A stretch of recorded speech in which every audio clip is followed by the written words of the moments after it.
네, 우리가 지난주에 이제 군대 귀신 들렸던 자를 살펴보았습니다. 그의 거처가 무덤이었고 밤낮 소리 지르며 자기 몸을 해치던 그런 자였기 때문에 이 사람의 삶은 살아 있는 것 같지만 죽은 자와 같은 그런 불쌍한 인생이었습니다.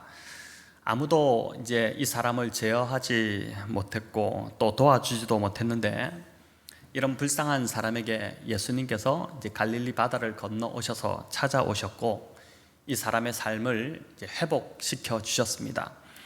하지만 이런 예수님을 대한 이제 거라사 지방 사람들의 태도는 굉장히 싸늘하다 못해 적대적이었습니다.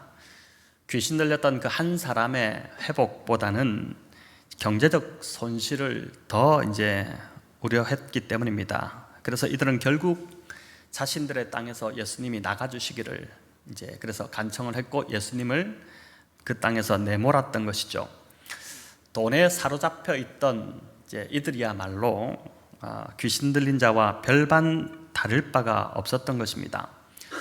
예수님은 이제 어쩔 수 없이 그 지방에서 나와서 배를 타고 다시 갈릴리 바다 건너편으로 오셨고, 예수님이 도착하시자 큰 무리가 다시 나와서 이제 예수님을 애워싸기 시작했습니다. 24절에 이렇게 보니까 큰 무리가 따라가며 애워싸 밀더라 이렇게 되어 있습니다. 그러니까 수많은 사람들이 예수님을 보기 위해 이제 막 나아온 것입니다. 오늘 본문에서 우리는 두 인물을 만나게 되는데, 12해를 혈류병을 앓던 여인과 또 야이로라는 회당장입니다. 앞에서 살펴본 거라사 지방에 귀신 들렸던 이 사람이나 또 혈류병 걸린 여인 그리고 회당장 야이로, 이 세 사람은 이제 공통점을 가지고 있습니다. 이들 모두는 모든 인간적 희망이 사라진 자들이었습니다. 하지만 예수님을 만남으로 이제 삶의 희망을 발견하고 회복을 경험했다는 점에서는 다 동일한 공통점이라고 할 수 있는 것이죠. 2000년이라는 시간의 간극이 있지만은 이 본문은 오늘도 우리들이 예수님을 만나기만 하면 우리 역시 삶의 희망이 생기고 삶이 회복될 수 있다는 그러한 믿음을 우리에게 주는 본문입니다. 먼저 우리가 혈류병을 앓는 여인부터 살펴보고자 하는데, 마가는 그녀의 이름이 무엇인지 또 나이가 어떻게 되는지를 알려주지 않지만 그러나 비교적 많은 정보를 우리에게 전해줍니다. 25절에는 보니까 그녀가 이 혈류병을 앓았는데 12해를 앓았다 이렇게 되어 있습니다. 또 26절에 보면 그녀가 이 병을 고치기 위해서 많은 의사들을 찾아다녔다라고 하고 있고, 그래서 재산도 참 많이 허비하였다는 것을 알려줍니다. 하지만 이런 그녀의 노력에도 병세는 호전되지 않았고 더 위중해졌습니다. 그러던 차에 그녀가 예수님에 대한 소문을 이제 듣게 되었고 예수님을 찾아오게 된 것입니다. 하지만 그녀는 이 회당장 야이로처럼 당당히 예수님 앞에 이제 나아가지 못했습니다. 22절에 보니까 야이로는 예수님의 그 발 앞에 엎드렸고 어린 딸을 살려달라고 간곡히 구하고 있습니다. 하지만 이 혈류병 앓는 여인은 그렇게 당당히 나아갈 처지가 아니었던 것이죠. 그녀가 이제 앓고 있는 이 병은 율법적으로 볼 때 부정한 병이었습니다. 레위기 15장에는 유출병에 대한 규례가 나오는데, 여인이 월경을 하면 7일간 부정하다 이렇게 했죠. 이 기간에 여인과 접촉을 하면 접촉한 그 사람도 부정하게 되어서 이제 저녁까지 격리하도록 그렇게 했습니다. 요즘 바이러스 확진자와 접촉을 하면 이제 자가격리를 시키는 것과 이제 똑같다고 보면 됩니다. 그런데 만약 이 여인의 병이 이제 월경 기간이 끝났음에도 불구하고 계속해서 하혈을 하는 이 부인과적인 문제가 있다면은 이것은 이 여인이 그 병을 고칠 때까지 이제 계속 부정한 여인으로 취급을 받았던 것입니다. 레위기 15장에 이제 이 내용이 기록되어 있는 것이죠. 이런 여인은 회당에도 들어갈 수 없을 뿐 아니라 이제 또 성전에 있는 여인의 뜰에도 출입을 하지 못하도록 그렇게 이제 막아놓았던 것입니다. 하나님께서 모세에게 이 율법을 주신 본래의 취지는 약자에 대한 배려, 그것이 담겨 있는 것이고, 또 무엇보다 우리 사람들이 하나님께 나아올 때 거룩함을 추구하고 또 우리의 일상 삶에서 거룩한 삶을 살도록 하기 위해서 이제 이런 율법을 주셨습니다. 월경을 하는 여인이나 또는 출산으로 인해 하혈을 한 경우에 일정 기간 격리하도록 그렇게 한 것은 이 기간 동안에 여인의 몸이 평소보다 굉장히 좀 약해져 있기 때문에 여인을 보호하도록 하는 그 배려가 우선이었고, 또 하나님께 나아오는 자들은 이런저런 것들을 주의해서 거룩한 상태로 나오게 하고 또 일반적인 삶에서도 거룩한 삶을 살도록 하기 위해서 이제 이런 규례를 주셨던 것이죠. 하지만 사람들이 참 이 사람이 악해서 이런 율법을 악용하기 시작했고, 또 율법의 취지를 바르게 이해하지 못한 이 바리새인들은 이 율법을 가지고 사람을 옥죄고 또 사람을 조종하고 이용하려고 하고 하는 그런 이제 수단으로 율법을 사용했던 것입니다.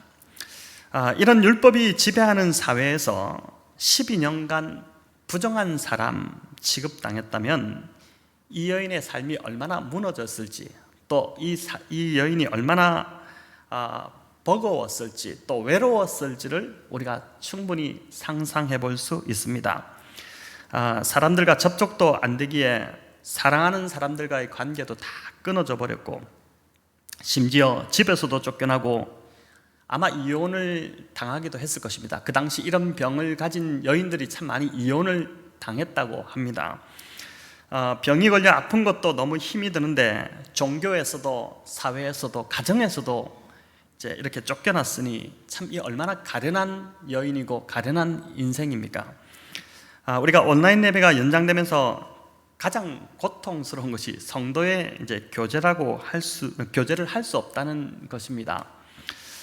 우리는 3주 정도 못 봐도 이렇게 참 고통스러운데, 이 여인은 무려 12년 동안 이렇게 격리되어 살았으니 그 삶이 얼마나 고통스러웠겠습니까? 더구나 이제 병이 더 위중해져서 그녀의 건강 상태는 극히 약해져 있었습니다. 그런 그녀가 지금 예수님의 옷자락을 만지기 위해 이제 필사적으로 무리를 뚫고 나아간 것입니다. 그녀의 손이 예수님의 옷자락을 만졌을 때 즉시 혈루의 근원이 멎었고 그녀는 병이 나았다는 것을 즉각적으로 깨달았습니다. 그런데 이는 예수님도 동시에 느끼신 상황이었습니다. 그래서 예수님께서 가던 길을 멈춰 돌이키셔서 누가 내 옷에 손을 대었느냐 이렇게 이제 물으신 것이죠. 하지만 제자들의 반응은 지극히 인간적입니다. 아니 무리들이 지금 이렇게 애워싸서 다 밀고 당기고 하는 것을 보시면서도 지금 누가 내게 손을 대었다고 말씀하시면 어쩌자는 것입니까? 이렇게 이제 주님께 이야기하는 것입니다. 수많은 사람들이 예수님을 에워싸고 예수님을 밀며 이제 접촉을 했지만 오직 이 여인의 접촉만이 예수님의 능력을 끌어내고 있는 것을 우리가 보게 됩니다. 예수님은 자신을 미는 이 호기심에 찬 군중들과 자신을 간절히 만지려는 이 여인의 손길을 분명히 구분하셨던 것이죠.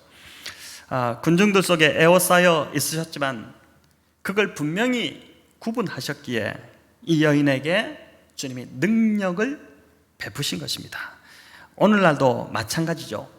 우리가 다 같이 예배에 나오고 또 기도하러 나오지만 주님을 단지 밀기 위해 이렇게 오는 자와 주님을 간절히 만지려고 나오는 자를 주님은 분명히 구분하십니다. 그리고 간절히 주님을 만나기 위해 나오는 자에게 오늘도 동일하게 능력을 베푸시고 소망을 주시는 분이신 것입니다.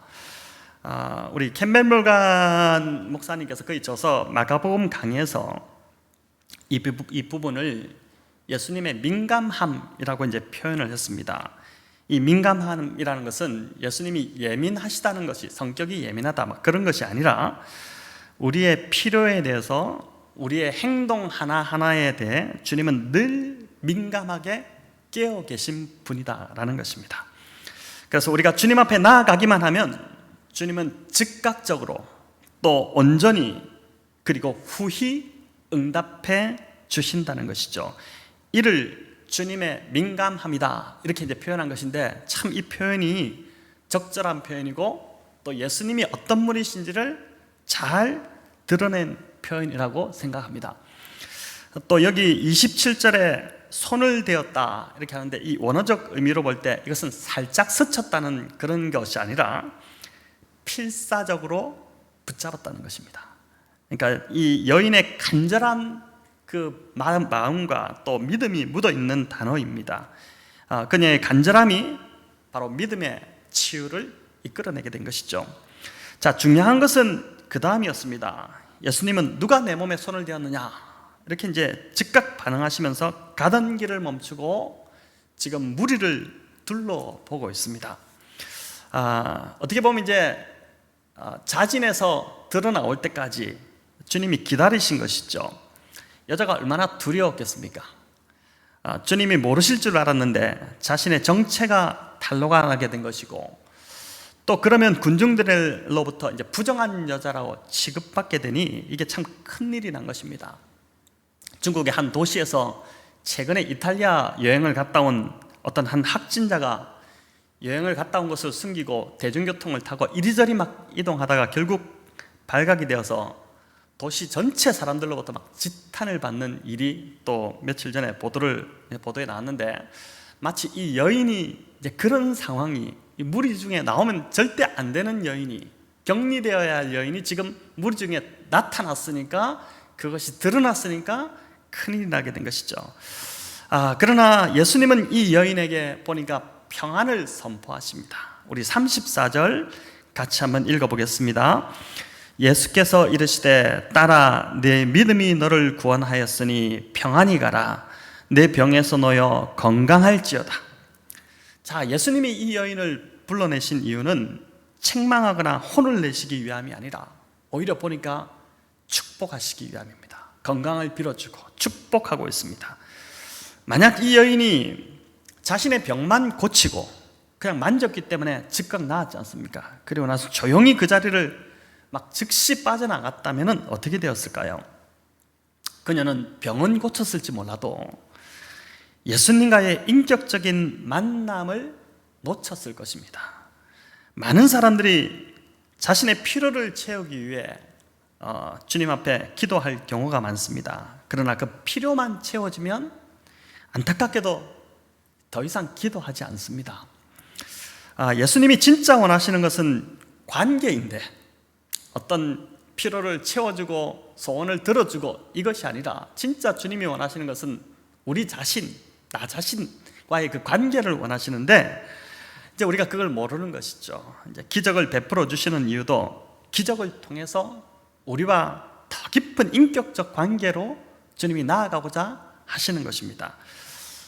여인이 두려웠지만 용기를 내어 이 주님 앞에 나왔기에 주님이 어떤 분이신지를 바르게 알게 되었습니다.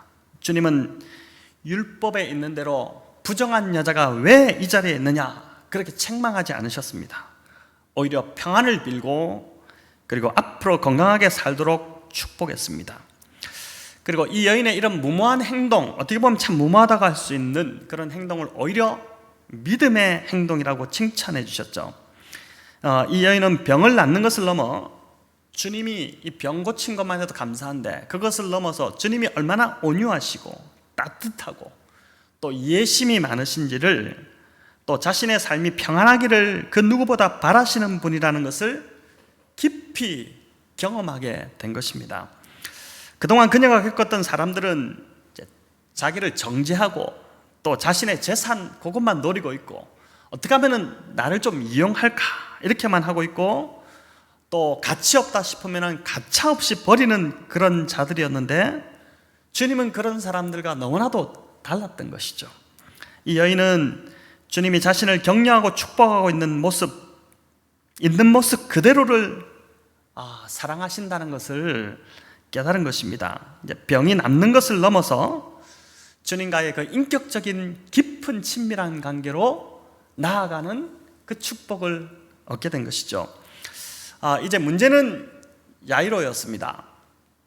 딸이 죽어가고 있는데 주님이 이렇게 지체하시니 얼마나 속이 참 바짝바짝 타들어가겠습니까? 우리가 원하는 타이밍과 주님의 타이밍이 좀 일치하면 좋겠는데 삶은 그렇지 못할 때가 참 더 많은 것 같습니다. 보니까 아니나 다를까 막 이렇게 지체되고 있는 상황에 해당장의 집에서 기별이 옵니다. 딸이 죽었다는 것입니다. 집에서 온 자들이 35절에 이렇게 이야기하죠. 당신의 딸이 죽었나이다. 어찌하여 선생을 더 괴롭게 하나이까? 자, 이 말은 예수님을 더 이상 괴롭게 하지 말라고 예수님을 배려하고 있는 그 말이 아니라 일종의 조롱입니다. 예수님을 더 붙잡고 있어봤자 지금 무슨 소용이 있냐는 것이죠. 이미 죽었는데 예수가 무슨 소용이냐는 것입니다. 어떻게 보면 처음부터 번지수를 잘못 찾았다는 것이죠. 차라리 그 시간에 딸을 의사에게 데리고 갔으면 살릴 가능성이 있었을 텐데 이 검증도 안 된 사람 예수에게 왜 이 딸을 데리고 오는 바람에 골든타임을 다 놓쳐버리고 딸이 죽지 않았느냐, 이렇게 지금 원망을 하고 있는 것입니다. 36절에 보니 예수님께서 그 하는 말을 곁에서 다 들으셨다 이렇게 하죠. 하지만 그들의 말을 거부하시고 무시해버리십니다. 그리고 해당장 야이로에게 두려워하지 말라, 두려워하지 말고 믿기만 하라 이렇게 말씀하시죠. 딸이 이미 죽었습니다. 그런데 뭘 더 믿으라는 말일까요? 이렇게 해당장이 항변할 수 있겠죠. 이제 그만하시죠. 아이가 죽었다지 않습니까? 그래서 조금만 더 서두르지 그랬습니까? 그 여인을 고치는 게 뭐가 그래 중요했습니까? 좀 늦게 그 여인을 고치셨어도 되는데 뭐가 그리 급하다고 우리 아이를 이렇게 죽게 내버려 두셨습니까? 이런 원망이 들지 않았겠습니까? 하지만 야이로는 침묵하고 그 어떤 원망도 지금 내뱉지 않고 침묵하고 예수님과 함께 죽은 딸이 누워있는 그 집을 향해 걸어가고 있습니다. 주님께서 두려워하지 말고 믿기만 하라고 하셨기 때문입니다. 딸의 이 죽음 소식 앞에 완전히 기운이 다 빠지고 다리가 풀려서 주저앉을 것 같은데 이 사람이 어떻게 이 야이로가 걸어갈 수 있었을까요? 믿음이 사라지면 그 자리에는 반드시 두려움이 엄습해 올 수밖에 없습니다. 하지만 주님에 대한 믿음이 있는 곳에 그곳에 두려움이 사라지게 되는 것이죠. 주님이 지체하심으로 오히려 야이로는 그 혈루증 여인이 고침받는 또 간증하고 고백하는 그 현장을 또 그 주님의 모습을 거기서 직접 경험하게 됩니다. 그리고 이를 통해서 예수님에 대한 믿음이 그 안에 조금 이렇게 생겨나기 시작한 것이죠. 이분은 뭔가 다르다, 뭔가 이분은 하실 수 있겠다, 이렇게 된 것이죠. 영화 기생충의 명대사 중에 하나가 요즘 참 많이 이제 유행하기도 하는데 아들아 너는 다 계획이 있었구나, 이제 이런 대사인데 주님이 지체하시는 데는 다 이유가 있었고 또 계획이 있으셨던 것이죠. 믿음의 사건을 일으키시기 위해 주님은 야이로의 딸이 죽기까지 의도적으로 지금 지체하신 것입니다. 요한복음 11장에도 보면 죽은 나사로를 살리시는 기적이 나오는데 그 본문에도 보면 주님이 나사로가 병들었다는 전가를 받으셨는데 그럼에도 즉각적으로 나사로의 집으로 가지 않으시고 어떻게 합니까? 이틀을 더 유하셨다, 이렇게 나옵니다. 나사로를 사랑하지 않으셔서가 아니라 나사로를 지극히 사랑하시지만 그러나 죽은 나사로를 살리시기 위해 나사로가 죽기까지 주님이 의도적으로 지체하셨던 것입니다. 예수님께서 반드시 좋은 계획이 있고 그 계획이 나에게 선하다는 것을 우리가 안다면 우리는 예수님을 재촉하지 않고 이제 인내하며 기다릴 수 있습니다. 하지만 예수님을 신뢰하지 못하고 그분의 계획을 믿지 못하면 기다리지 못하고 늘 불안해하고 걱정하고 이렇게 하는 것이죠. 그래서 내 힘으로 어떻게 해보려다가 이제 실수하게 되는 것입니다. 예수님의 선하심을 믿을 때 우리는 상황이 아무리 좋지 않더라도, 상황이 아무리 어렵게 진행된다 하더라도 두려워하지 않고 조급해하지 않고 주님을 믿기 때문에 인내하며 기다릴 수 있게 되는 것이죠. 예수님이 회당장 야이로의 집에 도착해 보니 이미 사람들이 울며 심히 통곡하고 있었습니다. 당신은 장례식에 전문적으로 이게 곡을 하는 여인들을 고용했는데, 이렇게 함으로써 상을 당한 가족이 슬픔을 억제하지 않고 이제 마음껏 그 슬픔을 풀어놓도록 한 것이죠. 이제 슬픔을 억압하는 것이 어떻게 보면 건강에 굉장히 해롭지 않습니까? 울어야 될 때 마음껏 울 수 있도록 곡을 하는 사람들을 이렇게 고용을 한 것입니다. 그런데 예수님이 이 곡하는 자들을 다 내보내셨습니다. 아이가 다시 살아날 것이기 때문에 이런 자들이 필요 없었던 것이죠. 이들을 다 내보내신 후에 주님은 야이로의 딸의 손을 잡고 이제 달리다굼 하시며 일으키셨습니다. 이 달리다굼, 이 말은 이제 우리가 조금 익숙해진 언어겠지만은 이게 무슨 수리수리 마수리 같은 이런 주문 용어가 아니라 그 당시 유대인들이 흔히 쓰던 아람어입니다. 그 뜻은 소녀야 일어나라, 이런 뜻이죠. 당시 일반 가정에서 자녀들을 깨울 때 이제 주로 쓰던 아주 일상적인 흔한 표현이 이제 바로 달리다굼이었습니다. 그러니까 우리로 말하면 얘야 이제 그만 자고 일어나야지, 어서 일어나 이렇게 이제 하는 엄마 아빠가 아주 다정하게 이제 막 볼도 만지고 아이를 깨우면서 사랑스럽게 부르는 그런 표현이 바로 이제 달리다굼인 것이죠. 주님은 이 죽은 소녀를 일으키는 데 있어서 비장하지도 않으셨고 또 큰 소리를 지르거나 무슨 마법의 주문 같은 것을 외우지도 않으셨고 미신적이지도 또 요란하지도 않으셨습니다. 그냥 부드럽고 다정한 사랑의 말 한마디를 속삭이신 것입니다. 달리다굼 이렇게 하시자 기적이 일어나게 된 것이죠. 죽은 아이가 살아나는 이 엄청난 기적이 일어났지만 그 과정은 너무나도 평범하고 일상적이고 자연스러웠습니다. 깨어난 아이에게 주님이 가장 먼저 하신 일도 먹을 것을 주라고 하신 것이죠. 그러니까 평소 아이들 아침에 깨워서 아침밥 이렇게 먹이듯이 그냥 그렇게 주님이 일상의 한 사건 속에 하나님의 기적이 자연스럽게 그냥 이렇게 찾아온 것입니다.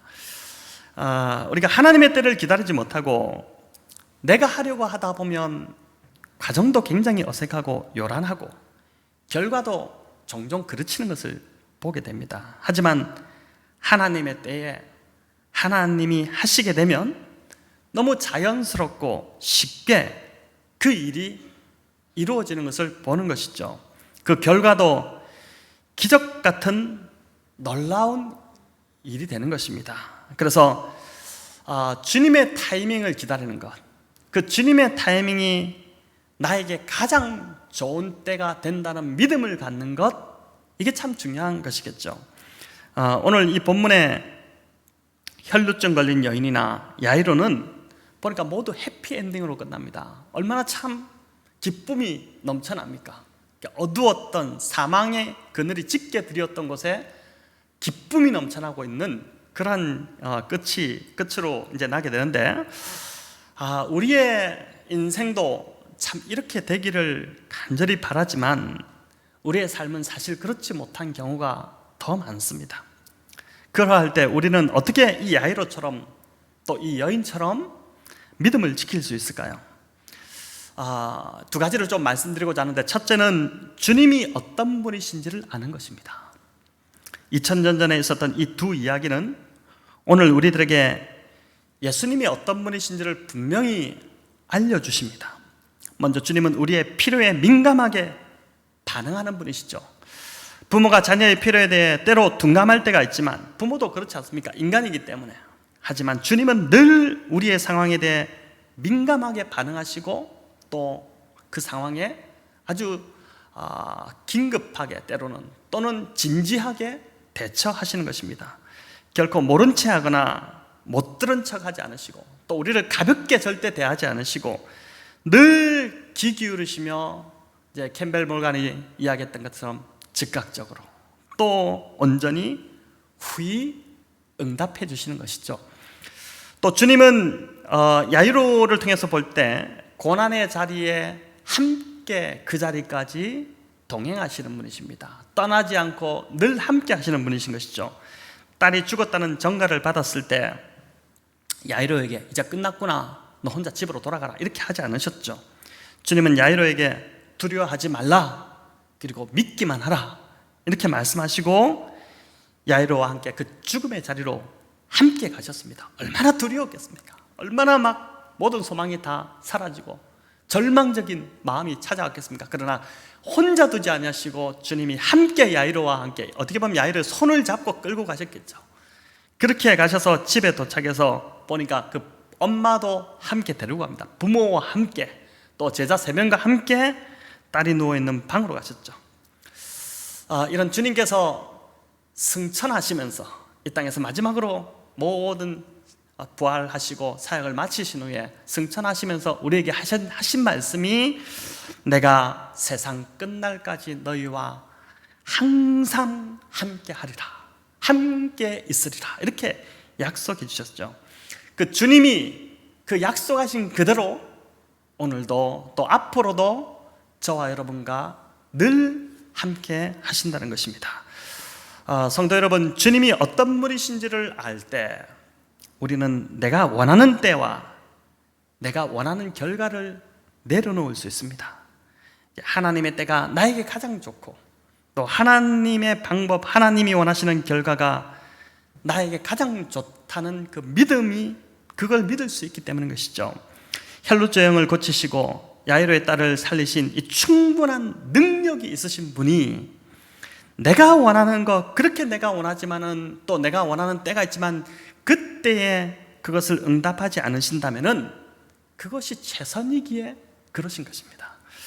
어떠한 결과가 오더라도 하나님은 나를 사랑하시고 또 나를 반드시 선으로 인도하신다는 그 믿음이 있을 때 우리는 두려워하지 않고 이 혈루병 걸렸던 여인처럼 평안한 가운데 평안히 걸어갈 수 있게 될 것입니다. 둘째로 주님에 대한 이 신뢰는 세상 소리를 좀 차단하고 오로지 주님의 말씀에 귀 기울일 때 그 주님에 대한 믿음이 생겨나는 것을 보게 됩니다. 우리 36절을 마지막으로 같이 한번 읽어보겠습니다. 예수께서 그 하는 말을 곁에서 들으시고 회당장에게 이르시되 두려워하지 말고 믿기만 하라 하시고, 자, 여기서 그 하는 말을 곁에서 들었다고 하는데 이 말의 헬라어 그 원어적 의미가 조금 우리 다릅니다. 이 개역 개정 성경이 참 여기서 번역이 좀 아쉬운데, 이 뜻은 옆에서 들었다는 뜻이 아니라 듣기를 거부했다, 그 말을 무시했다, 이런 이제 뜻이 정확한 뜻입니다.